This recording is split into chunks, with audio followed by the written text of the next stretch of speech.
Good morning. Controlled disturbance. It's when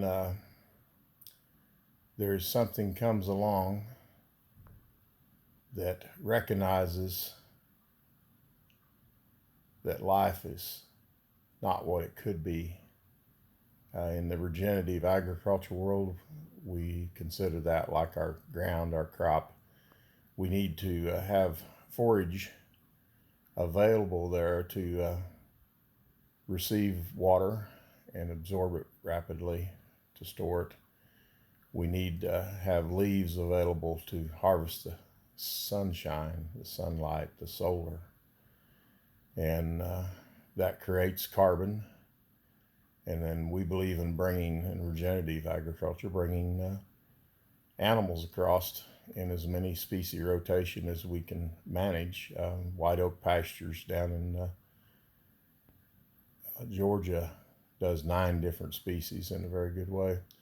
At Natural Grandma, we've went through about 5 or 6 different species, so we really think we have a chance to do better as we add more species. So we desire to make a disturbance over that forage or soil in a controlled way, impact it with animals. And by mobbing them up and moving them, making them mobile, and then deciding how much disturbance that land can tolerate at this time, we want to disturb it as much as we possibly can to manage that the recovery is healthy and not stressful. So almost a couple weeks ago now, I believe my shepherd has allowed some very severe controlled disturbance, very severe. Those that have witnessed it say, "Wow, that was tough." I've attempted, and maybe not real well, but I've attempted to praise God in every step of this. I praised Him as I was going to the ground, because Romans says, "Every step of a righteous man, righteous made holy through the blood of Christ." Every step is guided by God. So I praised Him as I went down, and I didn't curse Him as I lay there. I cried out for elders to lay hands to pray, because I knew it was broke. I heard it snap. I didn't realize that it was a spiral fracture at the time. We thought I had a simple break, but it started at the kneecap, headed toward the ankle, and it twisted the bone in 3 places, 3 spiral breaks going down the bone. So pretty severe disturbance it was.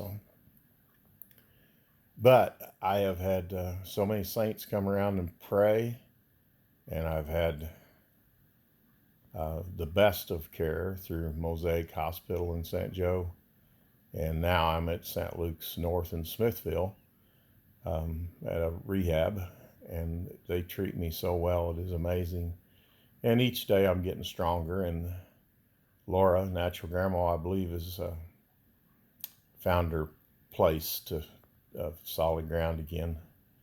Pray for her, please. And we're seeking to find a young female intern for her that can shadow her and learn from her right now, and give her some support in her daily tasks. So if you know somebody that's available that needs mentored as a daughter of God, and also wants to learn regenerative and hopefully has some experience, we have an opening for that.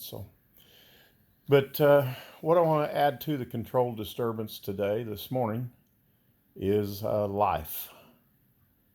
And life, we know, comes from the breath of God. But my stepfather, who was a great regenerative farmer, he taught me that what the soil really needed is a whole bunch of people to go out there and laugh over it. He said it needed humor, and then he'd kind of wink at you and said it needed humorous. And I kind of assumed that humus was just came from manure and compost, and it brought new structure. But recently, through a seminar that I sat under through our Green Hills Grazing Project group, Edwin Bloss spoke and explained to us about humus, that humus was hard to keep on Earth because it was lighter than air. So it would always rise above it. He said the only place that it really was retained much or detained and kept on Earth as it was made was in the forest floor. And he'd spent his lifetime studying the effects of humus, and how that when humus, not only manure and compost, but the change was dramatic when they applied pure humus to the soil, had captured it through an extractor and had the ability to apply it to the soil, and how it would make the soil loamy and loose to where you could dig with your fingertips down to your elbows without having a tool, just with your hand. And he'd first discovered that as a young man in Europe, where they'd been used, and he come back and he operates a company that makes composting equipment. I believe it's Midwest Composting Specialist or something in Northern Illinois, but I can get that information to you.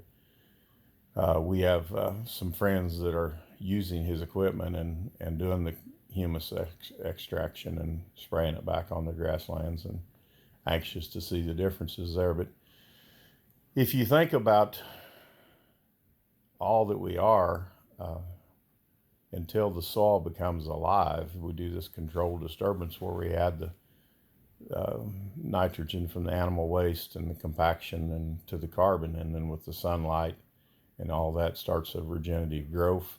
There's always roots that tilth off, die off when you do that disturbance, and that's what those microbes come in and feed on, and they start a microbe exchange worldwide center there in your area, and they start reaching out and exchanging this for that with each other, and they start this whole new community. And life in the microbe world is quite interesting if you want to blow your mind and study something that's exciting. But also then the earthworms come in and they start digesting carbon and turn it into earthworm castings. And we should all be as excited about finding an earthworm casting as Greg Judy is.